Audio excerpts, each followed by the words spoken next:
Hi, this is Dr. Nirschl. We're having a series on how to prevent injury and also enhance performance. And this particular discussion will focus on tennis elbow and also, for that matter, tennis shoulder because both very often are integral. And on occasion, even a golfer's elbow gets involved in all of this. So we'll touch on all of those. The concept of tennis elbow is it's a tendon overuse problem at the outside part of the elbow. And if you hit enough tennis balls, backhand particularly, or for that matter, some industries, even for instance, folks who basically pluck chickens or carpenters who work with a screwdriver and so forth, or carpenters who use a hammer a lot. So a lot of ways to overload your tendon. Now, what happens at the lateral elbow is that if you use your arm enough, and even folks who type at a computer keyboard, you can get a lot of stress on that lateral elbow tendon, and that stress, tension load if you will, can weaken the tendon mechanically, and also the blood supply line can get squeezed out of the tendon, so you get a little heart attack of that part of the tendon. And heart attack type tissue in the tendon is pain producing, and pain producing tissue of course lets you know about it. And it's unhealthy tissue.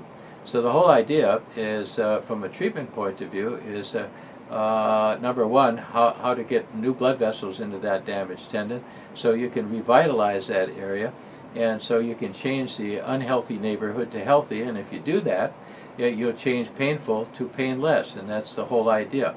So first of all, overload, if you use it enough and long enough, for instance in tennis, if you hit enough tennis balls, in particular if you don't hit the sweet spot and you hit the frame, that's not too good. And if you punch the ball, like on the backhand, instead of stroking the ball using your shoulder and good body weight control, that overloads that lateral elbow, and so that's the tennis elbow type concept. On the medial elbow, if you're late with your forehand, or on serve motion sometimes, or in squash players who use their wrist a lot, and in golfers who basically use their wrist while they're flexing, then you can get the medial or the inside elbow where the funny bone is. And in addition to that, the funny bone nerve can get pinched at the same time. So then you can get some numbness and tingling down into your little finger besides. So sometimes you can get all three of those things. You can get the tennis elbow on the outside, get the golfer's elbow on the inside, and get the nerve pinch on the inside with the little finger all at the same time. Sometimes with tongue-in-cheek, we call that country club elbow, for having the tennis players and the golfers all getting the malady at the same time.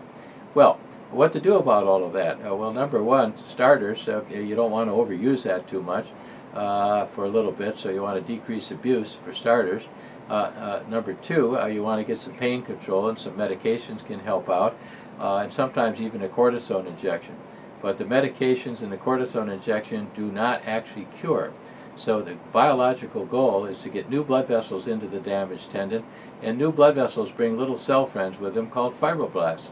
And those little guys are the guys who lay down the healing glue, which is the protein collagen. Now, you gals out there know about collagen in skin, but there's a ton of collagen in tendons. And so we want to encourage the new blood vessel supply to the damaged tendon, and new nutrition, and also collagen production, and also maintain strength, endurance, and flexibility.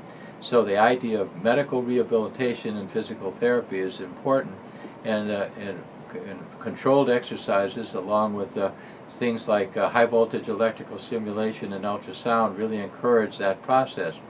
And then graduated strength training done with medical rehabilitation, so careful graduated exercise.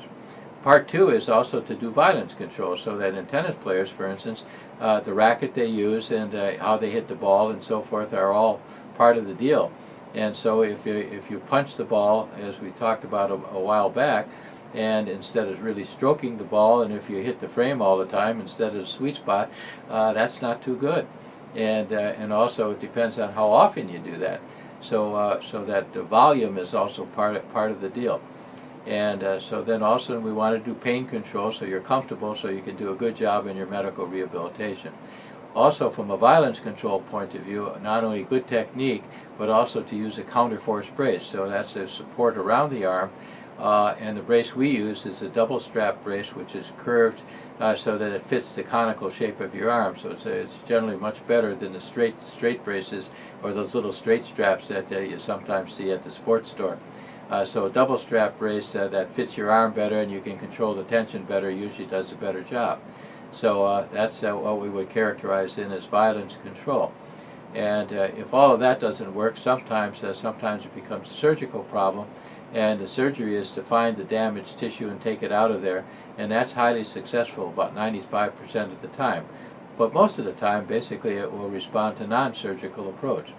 On the medial elbow, the golfer's elbow, it's the same concept, and sometimes we need to do surgery on that side as well, but most of the time, again, it will respond to the rehabilitation process.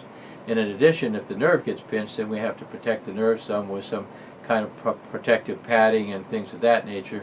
And on occasion, the nerve, if it gets pinched enough, that we sometimes then surgically open up the canal where the nerve runs by, so the surgery can be highly successful. So overall, for lateral tennis elbow and medial golfer's elbow and the nerve pinch problem or the crazy bone pinch, it can be highly successful about 95% of the time with surgery, but 90% of the time you don't need surgery, and so it's well to pay your dues and do a good job on your rehabilitative program and pay attention to violence control, and then life will be better, you'll play better, and you can prevent injury.